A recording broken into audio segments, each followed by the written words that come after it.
주신 하나님의 말씀입니다. 아까 권사님이 기도를 해주시면서 첫 설교인데 떨리지 않고 잘할 수 있도록 기도를 해주셨어요. 너무 감사합니다. 그 말씀 덕분에 지금 가슴이 조금 진정이 되었습니다. 사실 제가 조금 무대 공포증이 있거든요. 그래서 조금 긴장하는 마음이 컸었는데 너무 감사드리고요. 사실 제가 처음에 왔을 때 저희 금요일 날 제자훈련 시간에 인사를 먼저 드렸었거든요. 그때 이제 목사님이 인사하면서 한 말씀 해보세요, 소감 한 말씀 하세요 했을 때 제가 뭐라고 말씀드렸냐면, 모두들 얼굴에 미소를, 웃음을 담고 계셔서 보는 이로 하여금 행복하게 만드는 그런 행복한 교회인 것 같습니다. 하나님이 저를 행복한 교회로 인도해 주셔서 너무 감사합니다. 이런 말씀을 드렸었거든요. 근데 저는 신앙생활을 하면서 가장 중요하게 생각하는 것이 정말 모인 우리들 가운데 행복이 넘쳐났으면 좋겠다, 이런 생각을 갖고 있습니다. 근데 오늘 권태욱 권사님 아까 찬양 시작하시기 전에 어제 이제 제3여전도회에서 콩닥콩닥 마음을 모아가지고 오늘 어떻게 하면 기쁘게 섬기고 성도님들을 기쁘게 하실까, 이런 말씀을 해주셨잖아요. 제가 증인입니다. 어제 증인으로 불려가서 잠깐 준비하시는 거 보고 또 해주시는 전도 말씀 미리 봤는데요. 정말 행복한 교회구나, 이런 생각으로 감사하다는 마음이 마음속으로부터 깊이 또 흘러나왔습니다. 지금 이렇게 행복을 말씀드리지만 사실 저희들 살아가면서 참 어려운 순간들을 많이 만나게 됩니다. 저도 이렇게 생각을 해보면 제가 2019년도에 아버님을 여였습니다. 사실 아버님이랑 이렇게 그닥 가까운 사이는 아니었던 것 같아요. 왜냐하면 제 고집대로 살아온 세월이 너무 많아가지고 아버님을 참 불편하고 속상하게 해드렸던 일이 많은데도 아버님이 가시고 나니까 왠지 큰 기둥 하나가 무너진 것 같은 그런 마음이 참 정리가 안 되더라고요. 그래서 제가 울산에 있었을 때인데 2월 말에 아버지 돌아가시고 마음을 주체할 수 없어서 죽음이 언제 내 눈앞에 올지도 모르겠구나, 어떤 어려움이 나를 또 끌고 갈지도 모르겠구나, 그렇다면 지금 조금 정신 남아있을 때 하고 싶은 거 한번 해보자. 버킷리스트라고 아시죠? 내가 살아있는 동안에 꼭 해보고 싶은 것들. 그 중에 저는 첫 번째가 산티아고 순례길, 혹시 들어보셨나요? 네, 산티아고 순례길 걷는 것이 저희 버킷리스트 넘버 1이었어요. 아버님 돌아가시는 걸 보고 죽기 전에 이건 꼭 해보자 싶어서 짐을 쌌어요. 그리고 바로 서울로 다시 일도 다 접고 서울로 올라와서 티켓팅을 했죠. 4월 10일로 기억을 합니다. 파리로 날아갔어요. 근데 제가 이제 짐을 꾸릴 때에는 이런저런 조언도 많이 듣고 한 달 넘게 제 계획에는 44일인가 5일 계획을 하고 짐을 쌌었거든요. 그래서 저한테 맞는 배낭을 잘 꾸려가지고 이제 파리에서 시작하는 순례길을 떠나려고 파리에 갔습니다. 그런데 세상에 야간 버스를 타면 숙소도 해결되고 경비도 절약할 수 있으니까 제가 꾀를 내어서 야간 버스를 타려고 마음을 먹고 8시 넘어서 8시 50분인가 출발하는 버스였는데 넘어서 이제 터미널에 도착을 했어요. 그리고 그냥 우리나라에서는 화물칸에 짐 맡기면 그거 누가 가져가는 일이 없지 않습니까? 저도 그냥 별스럽지 않게 생각하고 안에 기사분이 계시고 짐은 밑에 넣으면 된다 해서 짐을 내려놓고 생만 제 카드랑 여권만 챙기고 위에 탔죠. 근데 제 번호가 안 보여가지고 또 내 번호를 찾는데 저 뒤에까지 왔다 갔다 하는 중에 밑에 직원분이 와가지고 제 짐을 확인해 보라고 하는 거예요. 짐은 너네가 말한 대로 밑에 놨는데 했더니 없는 것 같다 라고 말을 해요. 너가 내 짐을 어떻게 알고, 내가 가서 확인하면 되지 하고 내려갔어요. 그랬더니 정말로 이리저리 아무리 찾아봐도 배낭이 없는 거예요. 머리가 하얗게 되었습니다. 살면서 이런 당황스러운 순간 여러분들도 혹시 만나보신 적 있으실까요? 저는 정말로 당황했었어요. 이럴 수가. 근데 오늘 우리 사도행전 지금 말씀을 함께 나눴는데 제자들이 지금 모여 있잖아요. 어디에 모여 있습니까? 어딘지는 모르지만 12장 12절에 보면 다락방, 마가의 다락방이라고 구체적으로 명시는 되는데 오늘의 말씀 중에는 다 같이 한 곳에 모여 있더라 이렇게 얘기하고 있어요. 왜 한 곳에 모여 있었을까요? 우리가 이제 사도행전을 생각해 볼 때면 이 앞전에 누가복음을 기록을 하면서 예수님의 공생애를 쭉 이제 얘기를 해주고 있지 않습니까? 예수님의 삶을 얘기를 해줘요. 그리고 십자가에 돌아가신 것까지가 기록이었는데 사도행전은 예수님이 돌아가시고 나서 또 부활하신 예수님을 기다리면서 막막해하는 이 순간부터 또 기록이 시작이 됩니다. 이 이후로는 우리 성도님들 다 아시다시피 사도들이 어떤 마음으로 순교의 현장에서 목숨을 아끼지 않고 어떻게 말씀을 증거했는지 다 알고 계시잖아요. 근데 오늘 이 순간 모인 자리는 예수님이 부활하시고 또 제자들 앞에 여러 번 나타나셨음에도 불구하고 두려운 마음, 이 마음을 갖고 함께 모여 있었어요. 이 당시 로마 사회가 그리 믿는 사람들한테 좋은 그런 사회는 아니었지 않습니까? 저희 일제시대를 생각해보면 아실 수 있을 거예요. 지금 이스라엘도 유대민족도 로마라는 거대국의 지금 식민지로 있는 상황이라서 믿음을 드러낸다라는 것 자체도 두렵고 예수님을 그렇게 믿고 이 로마의 압제로부터 구원해 주실 메시아 예수님을 기대했건만 예수님은 돌아가시고 약속대로 부활은 하셨지만 우리가 지금 어떻게 해야 될지를 몰라서 두려운 마음에 지금 모여 있는 것이거든요. 이런 상황에서 제자들은 제가 배낭 잃은 것보다도 더 막막한 마음으로 아마 모여 있을 것이라고 생각이 돼요. 로마라는 시대를 살아갈 때에 믿는 사람들은 오실 예수님을 기다리는 현실적인 삶보다 당장의 로마의 압제가 더 힘들고 두려운 그런 삶이었을 것입니다. 나를 구원하신 예수님을 믿는 마음은 있지만 여러 번 나타나셔서 내니 두려워 말라 너희에게 평강이 있을지어다 라고 말씀을 해주셨지만 지금 당장은 예수님이 우리와 함께 계시지 않는 것 때문에 불안하고 두려운 마음이 제자들 가운데 있었기 때문에 문을 걸어 잠고 있기도 하고 지금은 마가의 다락방에 오손도손 모여서 열심히 기도를 하고 있습니다. 이때가 바로 오순절입니다. 오순절은 여러분들도 다 아시다시피 유대인들이 3대 절기로 지키는 아주 중요한 절기라서 유월절과 초막절과 함께 오순절이 아주 중요한 절기였어요. 이 중요한 절기 때 유대인들은 다 예루살렘으로 모여듭니다. 이 또한 하나님이 계획하신 일이 아닐까라는 생각이 들어요. 오늘 말씀에서 읽었지만 여러분들이 오순절날 무슨 일이 있었는지 우리는 이미 다 알고 있습니다. 베드로가 이 오순절 때에 설교를 통해서 복음을 강력하게 증거하고 구원을 선포하기 시작했습니다. 첫 설교가 이때 베드로의 설교로부터 이제 시작이 된 것이지요. 지금 두려워하는 제자들을 예수님이 위로하십니다. 평강이 있을지어다 라고 말씀을 하십니다. 평강의 예수님을 붙들고 또 제자들은 약속하신 성령님을 또 기대하고 있습니다. 성령님을 약속하신 것은 예수님이 부활하셨다라는 것을 우리가 확인할 수 있는 것인데요. 예수님은 나를 대신해서 보혜사 성령을 보내주신다라고 말씀을 하셨습니다.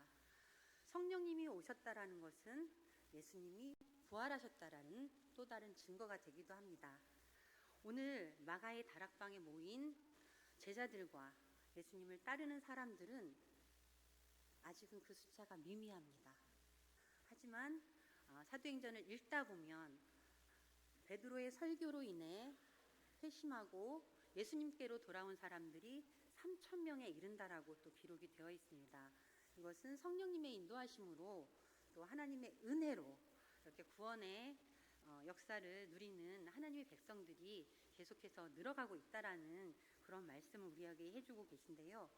우리는 예수님을 통해서 성령 하나님을 만나게 되는 것이지요. 바톤 터치가 이루어진 것입니다. 예수님이 가시고 하늘로 승천하신 그대로 오신다라고 약속을 해주셨지만 아직은 기다리는 마음만 강하지 예수님이 언제 오실지 두려운 마음으로 기다리는 제자들입니다. 그런데 성령 하나님을 통해서 예수님이 힘을 주시고 평안을 허락해 주시고 예수님의 삶을 닮아가도록 이끌어 주십니다.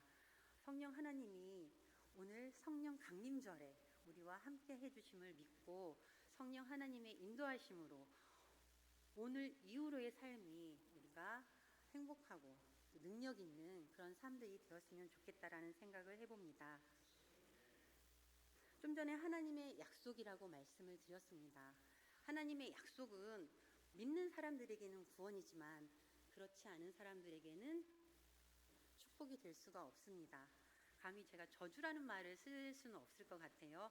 저주는 아니지만 하나님은 성서시대에 구약시대에 하나님의 말씀을 지키는 사람들에게는 하나님의 한없는 은혜를 허락하셨지만 그렇지 않고 불순종하거나 하나님을 거역하는 사람들에게는 벌을 내리셨습니다. 마찬가지입니다. 성령의 시대를 살아가는 우리들에게도 성령 하나님을 통해서 하나님의 뜻을 분명하게 말씀을 해주시고 예수님이 가신 길을 우리에게 분명히 알려주시며 우리가 그리스도인으로서 하루하루를 살아가기를 원하십니다. 그렇게 할 때에 하나님의 은혜가 우리 삶 가운데 가득하며 우리 삶이 축복받은 그런 삶이 될 줄로 믿습니다. 제가 아까 짐을 잃어버린 얘기를 했었는데요. 정말 막막한 순간에 하나님이 저에게 천사를 보내주셨습니다. 터미널에서 어떻게 해야 될지를 몰라서 일단 대사관으로 전화를 했습니다. 그랬더니 대뜸 여권 있습니까? 신용카드 있습니까? 네, 있습니다 했더니 그러면 오늘 하루 잘 주무시고 내일 오시던가 아니면 한국으로 돌아가시던가 본인이 알아서 하세요. 이게 안내였습니다. 그래서 제가 굉장히 마음이 어려웠어요. 어떻게 이렇게 막막할 수가 있을까요?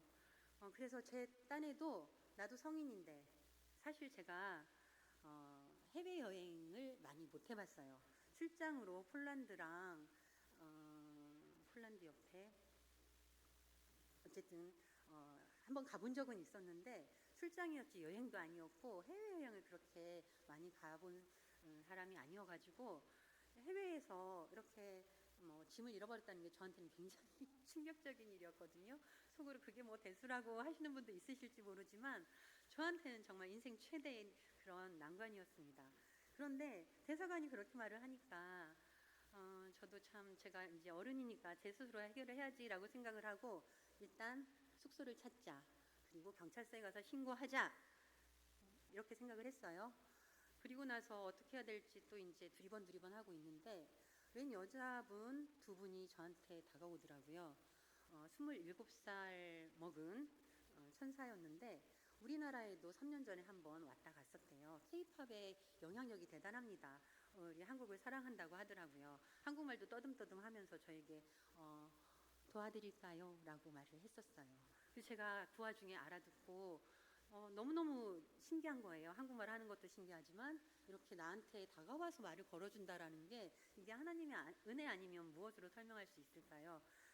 어쨌든 상황 설명을 했어요. 손짓발짓 한국말 한국말이 그렇게 유창하진 않았었지만 해서 짐을 잃어버렸다 얘기를 했더니 도와주겠다고 또 이렇게 손 내밀어 주더라고요.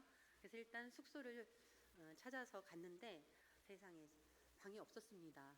그래서 순서를 바꿨어요. 경찰서에 먼저 가자. 거기에서 뭐 안내도 해주겠지. 갔어요. 그랬더니 지금은 너무 늦은 시간 10시가 넘었었거든요. 그렇게 헤매고 다니다 보니 너무 늦었으니 내일 와서 신고하시지요 라고 하시는 거예요. 옆에서 또 난감해 하더라고요. 이 여자분이. 그래서 제가 이제 스스로 해결해야 되겠다 맘먹는데 집으로 전화를 하더라고요. 근데 어머니가 전화를 받고는 데려오라고, 모셔오라고 이렇게 얘기를 했다는 거예요. 그래서 자기 집으로 가재요. 근데 어떻게 믿고 따라가게 됐을까요? 그때는 아무 생각이 없어서 그냥 믿는 마음으로 따라갔거든요. 근데 나중에 생각을 해보니까 저도 참 대단하다. 그때 뭘 믿고 따라갔을까? 이런 생각이 드는 거예요.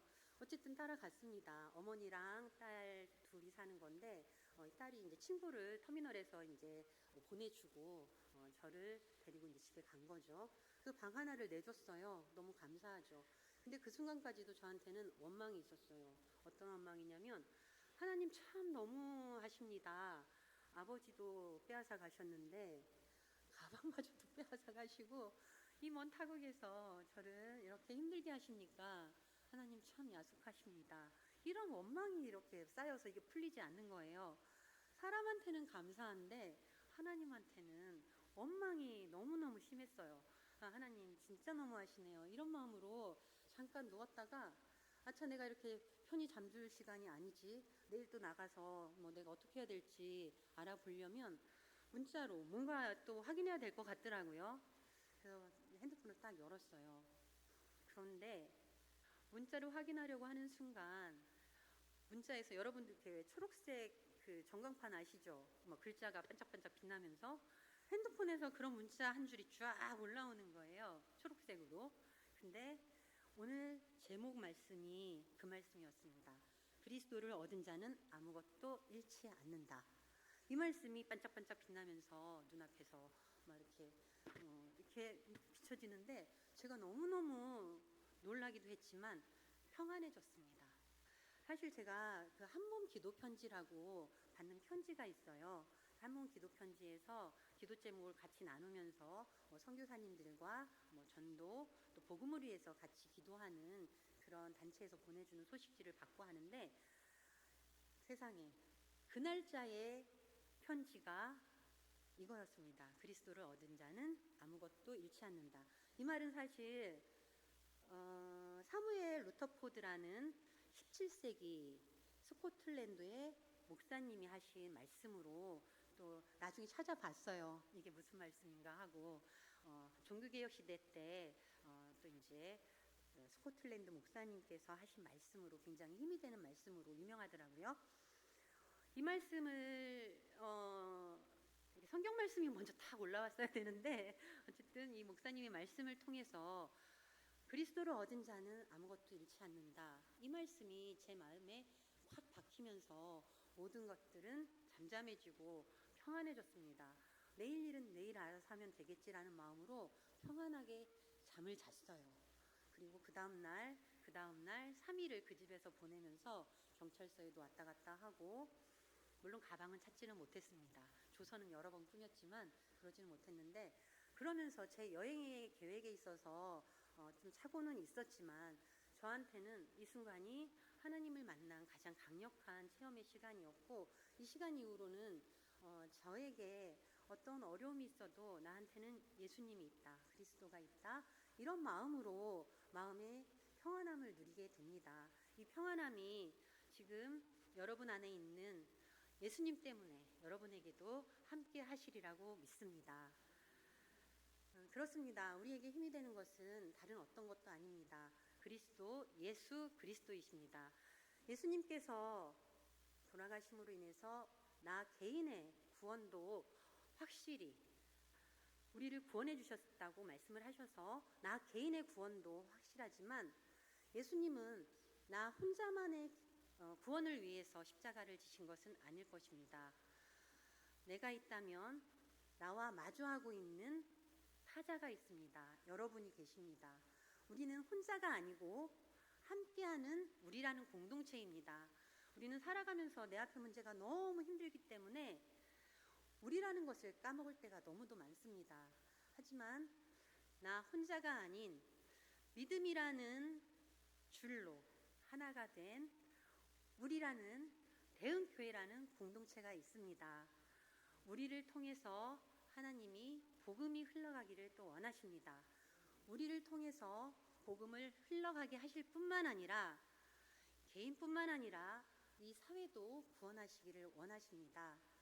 오늘 우리는 나를 넘어서 우리를 기억하고 우리를 향한 구원을 선포하신 예수님을 기억을 해야 되겠습니다. 예수님뿐 아니라 예수님께서 약속하신 성령 하나님을 우리가 믿고 의지하며 이 시대에 예수님과 성령 하나님과 또 우리 아버지 되시는 유일하신 하나님과 함께 날마다 승리하는 삶을 살아내야 되겠습니다. 제가 지금 살아내야 된다고 했습니다. 우리는 어떤 때는 성령 충만함으로 기쁨으로 살기도 하지만 어떤 때는 꾸역꾸역 살아가기도 해야 됩니다. 이 꾸역꾸역이라는 말이 조금 불편할 수도 있겠지만 날마다 성실하게 살아가는 삶이 꾸역꾸역 살아가는 삶이라고 저는 생각을 합니다. 365일 항상 기쁠 수만은 없습니다. 예수님이 하나님이 성령 하나님이 아무리 우리 마음을 흔들어 놓으셔도 우리는 약한 존재이기 때문에 날마다 실족하고 넘어지고 또 불평하고 불만으로 그런 삶을 살아갈 수밖에 없습니다. 그렇지만 그 가운데서도 성령 하나님을 의지하며 기쁘려고 노력하고 감사하려고 노력하면서 꾸역꾸역 살아낼 때 나와 우리와 함께 하시는 하나님을 성령 하나님을 예수님을 기대하며 만날 수 있습니다. 여러분들이랑 이렇게 행복한 신앙생활을 하게 돼서 너무 감사드립니다. 오늘 이후의 삶이 예수님 때문에 또 성령 하나님 때문에 그리고 우리에게 자녀라는 특별한 자리를 허락해 주신 하나님 때문에 감사함으로 성실함으로 날마다 이겨내는 삶을 살아가기를 소망해 봅니다. 기도하겠습니다.